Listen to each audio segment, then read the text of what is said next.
Day 1. New assignment. Record all royal marriages of King Solomon. I was told it was a straightforward job. I sharpened 3 quills. I prepared 2 ink pots. I was ready. Wife number 1, Pharaoh's daughter, Egyptian, arrived with 40 servants and a dowry.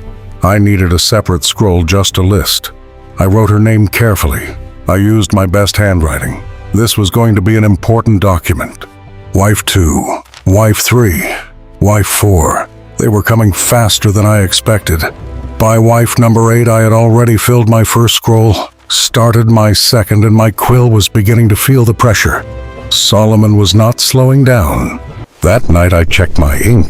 I had started with 2 full pots. I was already halfway through the second one. We were only on wife number 10. I told myself not to panic. I told myself there was probably a reasonable limit to all of this. I was wrong. Wife number 11, I was writing lighter now, conserving every drop. I told myself if I was careful, very careful, the ink would last. Solomon announced wife number 12 was arriving tomorrow. I looked at my ink pot. I looked at my scroll. I looked back at Solomon. He was already smiling. Wife number 12. I was writing her name. I was on the 3rd letter.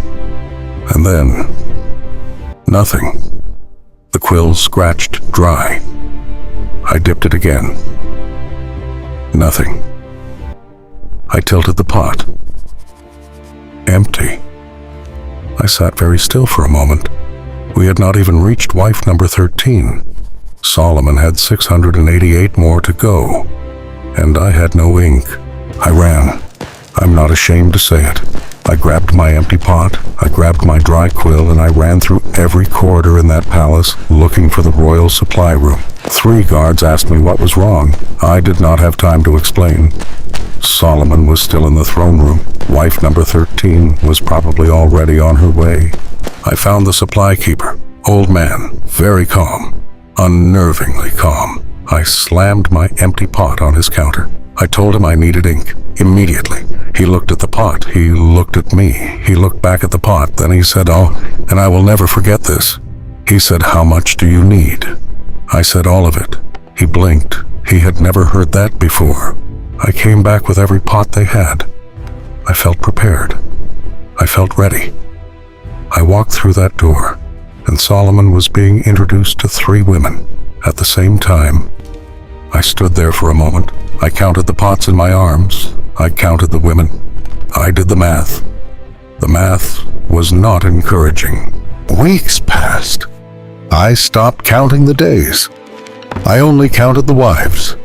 We were somewhere past 100, and my chamber looked like a scroll had exploded. My quills kept dying. My ink kept running out. I kept writing. I told myself this had to end eventually. Solomon showed no signs of agreeing with me. On the day we passed wife number 300, the palace official came to my table and whispered that Solomon had just sent a formal request to 3 more kingdoms. I stopped writing. I turned and looked at him. He nodded. I turned back to my scroll.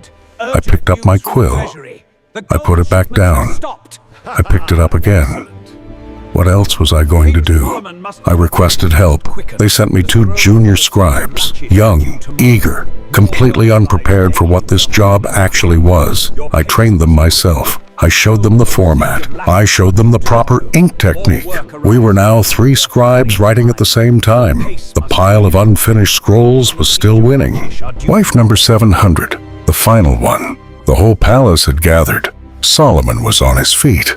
It was a historic moment. I raised my quill. I dipped it into the pot. Nothing. I dipped again. Nothing. I looked at my junior scribes. They checked their pots. Empty. All 3 of us. Out of ink.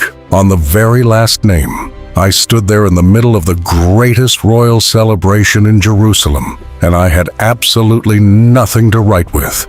I was not going to leave that name unwritten. Not after everything. Not after the ink. Not after the quills. Not after the months. Not after the 300 scrolls. I put down the quill.